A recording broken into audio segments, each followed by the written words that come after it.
verdade, eu fico pensando por que que as nossas... Por que que a nossa lei é branda, é tranquila desse jeito, assim? E eu fico pensando, às vezes parece um pedido de desculpas por não prover educação, por não prover melhores condições, não sei o quê. Então eu vou... Ah, cara, já que eu não faço o meu trabalho direito, eu vou deixar que o troço vai ser brando, vai ser tranquilo. E aí a gente produz um cenário como esse, que aparece uns caras falando que, porra, tá tranquilo roubar relógio. Porra, tá tranquilo roubar um celular aqui e ali, não sei o quê. E que, porra, é claro que é um problema. É claro que não é... Porra, como você falou, Rodrigo, o cara que é roubado é geralmente o cara trabalhador mesmo, que tá no ponto de ônibus. É quem usa transporte público, a princípio, né? Roubo de celular em ônibus, em trem no Rio de Janeiro. É quem usa, ou então é quem anda na rua também, quem tá deslocando na rua. Então é gente pobre, pô, não é rico não. O celular, como o Derrite falou, todos os brasileiros têm celular hoje. E é ferramenta de trabalho. E olha só, e aí eu vou contar uma outra história, Derrite, que eu comandei uma companhia em Resende, uma cidade com 100 mil habitantes. E eu vejo muita gente da esquerda hoje reduzir o furto. Mas o furto é uma coisa que não tem violência. Derrite, eu não sei se você já teve essa oportunidade, não é privilégio, de você chegar numa casa de periferia onde o botijão de gás foi furtado. A dona de casa está com a mão na cabeça, olhando para a mesa, tem uma lata de óleo, um arroz, e ela está chorando porque ela não tem condições de comprar outro. Ela não vai cozinhar mais daquele mês. Eu acho que custa R$300, 200 e poucos reais aquele... não estou falando só do refil, não. Estou falando do todo o conjunto. Sim. Isso pra gente não é nada. A gente vai lá e compra outro. Não tem problema algum. Isso lá pro André Sanches, né? Não tem problema. Ele compra outro relógio, ele compra outro botijão de gás. Mas o pobre, ele tá fudido. Ele não vai cozinhar aquele mês por causa de um furto. E a PM prendia quem furtava botijão na periferia. A gente vai batendo de casa em casa, a gente acha quem furtou. Na periferia, as pessoas marcavam o botijão de gás com tinta para identificar a sua propriedade, né? E você prendia e o cara era solto imediatamente. Furto simples no Brasil, né? Baixo potencial ofensivo. Não, tá tranquilo. Não aconteceu nada não, vai continuar convivendo com seu vizinho aí e vai furtar mais 10, 15 botijões de gás aí, até que um vizinho não aguenta mais e mata ele. Pega uma pistola, pega um revólver, chama um grupo de extermínio e mata. Aí começa a ficar feio, né? Aí leva pro que eu ia levantar a seguir. Que era, a gente começou mais cedo aqui a falar sobre a política de flexibilização, de facilitação, talvez. Me corrija se eu estiver errado, tá? Não, tá certo. Do porte, do acesso às armas. Do acesso às armas, isso aí. Eu acho que essa arma que você tá falando aí agora, do cara, porra, encheu meu saco esse cara me roubando aqui, é uma arma fria. Sim, fria. pô, com certeza. Fria. Pois é, fria, claro. né? Então, a gente facilitar o acesso a essas armas... Eu já ouvi falar... Eu não lembro quem foi. Foi um cara ele falou embasado essa porra, tá? Que, pô, os cara pega... Não, tô falando sério, o cara falou embasado essa porra. Que eu não lembro quem foi. Mas, pô, por exemplo, um cara, ele era CAC, sei lá, e aí ele comprava umas armas, depois ia lá e falava que foi roubado, quando na realidade ele tava repassando essa arma para outras pessoas. Pode acontecer. Tivemos vários casos, viu? Rio Grande do Sul, uma gangue que roubava carro forte, todas. Mas, cara, de isso CAC. é cultura do brasileiro.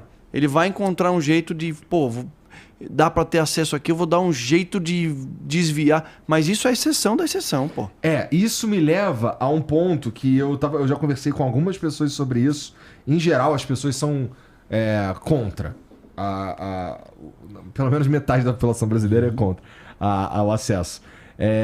A facilitação. E, porra, um dos pontos que eu levanto sempre é, cara, eu sou a favor. O problema é que eu não acho que a gente, como sociedade, está pronto para isso. Isso é uma questão a ser discutida, mas a questão do acesso às armas, a gente tem que separar primeiro, dizer que isso, em que pese ter reflexo nos números de homicídios e até na segurança pública, não é uma política de segurança pública armar a população. Isso é um direito individual que, na minha opinião, o Estado fornece para o cidadão de se defender e defender sua família. Ponto. É isso. Pô, eu tô te dando o direito... Se você quer ter uma arma comprovada, que você tem capacidade técnica, antecedentes idôneos. Paieiro, hein? Derrite. Paieiro, tô vendo aqui. Fique em paz. Carinha dele.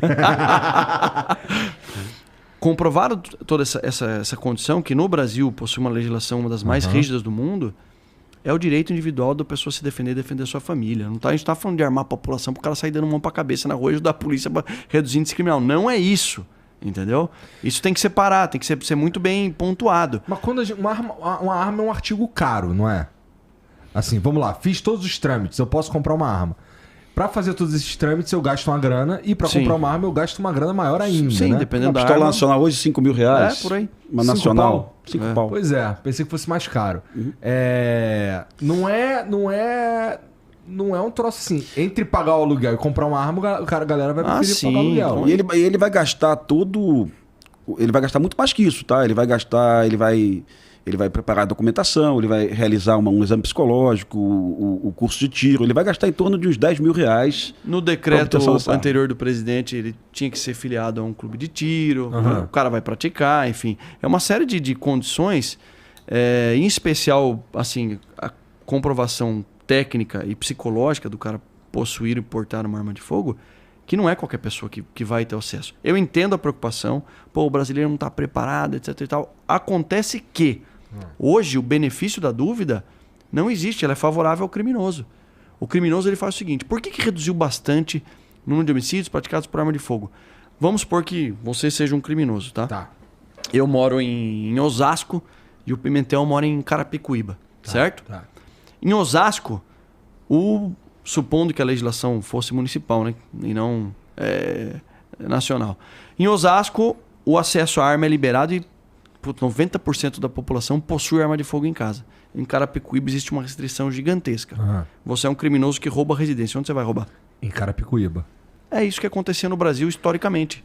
É isso que o benefício da dúvida é sempre favorável ao criminoso. Entendeu? Eu não tô querendo dizer, vamos armar todo mundo, a população, assim quando a rota estiver abordando já chega um CAC atrás que vai dizendo, não é isso.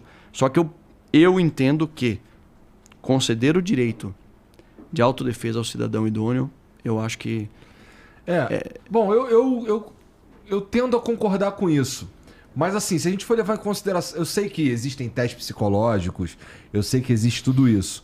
Mas, brasileiro, eu acho que assim, o brasileiro em geral, bom, tudo bem que minha lente tá muito mais no carioca, que eu vivi lá há muito tempo, né? E eu sei que lá todo mundo quer se dar bem. E eu tenho medo dessa porque, assim, isso deixando de lado a minha convicção pessoal, tá? Porque assim, eu acho que eu sou a favor, já falei. Mas eu não sei se é o momento, tá ligado? Talvez a gente devesse prestar atenção em outras coisas primeiro. Tipo, sei lá, educação, saneamento básico, não, mas bagulho sem assim. dúvida. Poxa vida, a gente aprovou o novo marco do saneamento lá, eu tava no Congresso Nacional.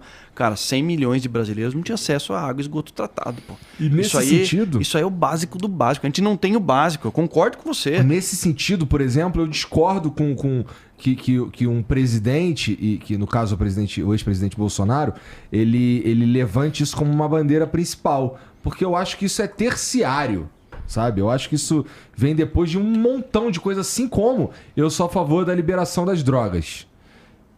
Eu também acho que isso daí é um papo pra gente resolver daqui a pouco, sabe? E a arma passou, viu? No plebiscito lá atrás. Em 2005, né? Em 2005, em 2005 teve um referendo. Sim. E a maior cerca de 65%. Né? Exatamente. Referendo, rasgaram aquela porra 65% não valeu da população nada. falou, não, eu sou a favor da comercialização de armas e munições. Se fosse hoje, batia mais de 70%. Com certeza. Será? Sim. Ah, sim, cara.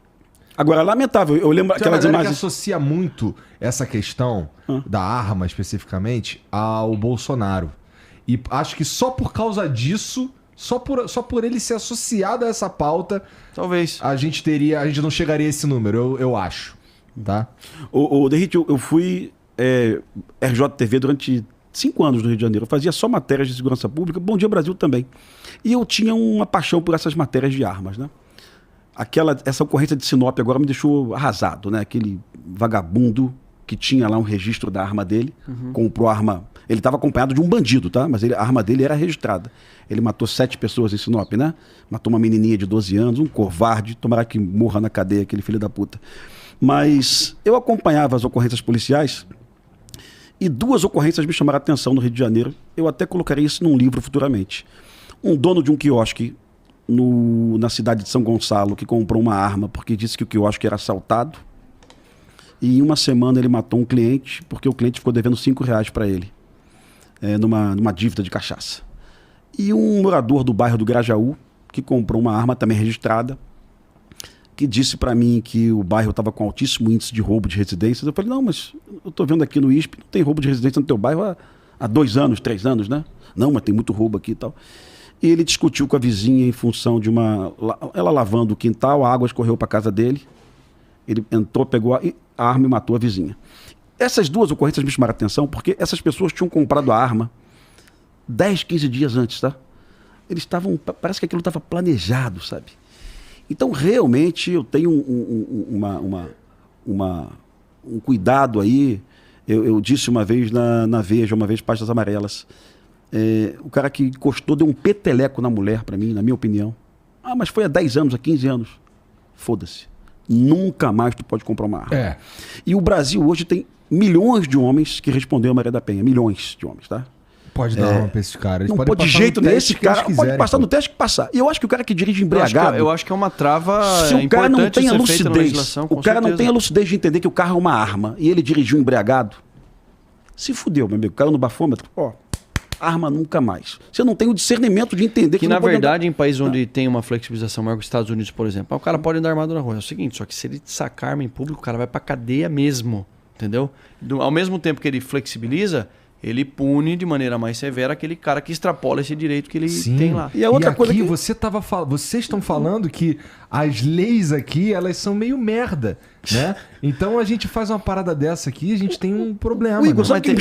Tem que mudar muita coisa, tem cara. Que mudar muita coisa. Sabe o que me chamou atenção semana passada? Roberto Jefferson deu 55 tiros em 4 policiais federais, feriu 2 policiais. Absurdo. Na semana passada, numa negociação dele para tentar sair da cadeia, é o que está no jornal, não sei se é verdade, está no jornal, ele ofereceu a devolução das armas dele como condição. Jornal, mas a gente não sabe se é verdade. Ele ofereceu a devolução das armas, segundo está no jornal, ele ofereceu a devolução das armas como condição de pedir de sair da cadeia, né? Pô, mas esse cara não devolveu as armas até hoje, essas armas estão com ele. Não foram apreendidas as armas do cara? Faz. É o que está na matéria, tá? Sim. É muita petulância, né, meu irmão? Olha, eu devolvo as armas. Essa porra tinha que ser retirada no dia seguinte, meu irmão, sabe? Não sei por qual autoridade.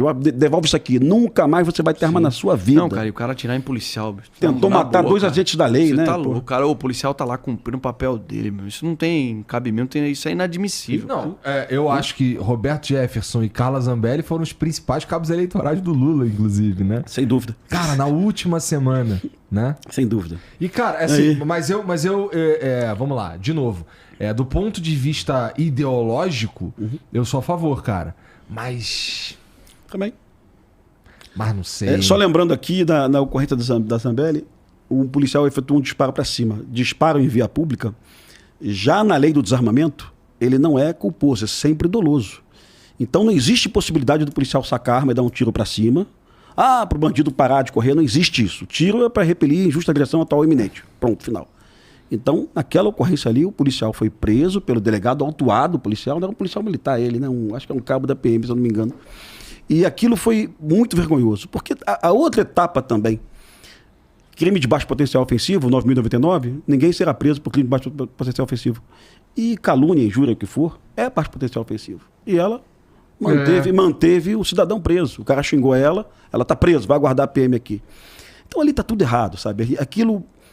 Para mim foi uma coisa de vergonha mesmo, sabe? Assim, triste. Eu acho que aquilo influenciou nas eleições, como a ocorrência do Roberto Jefferson também. Essas 2 questões influenciaram nas eleições.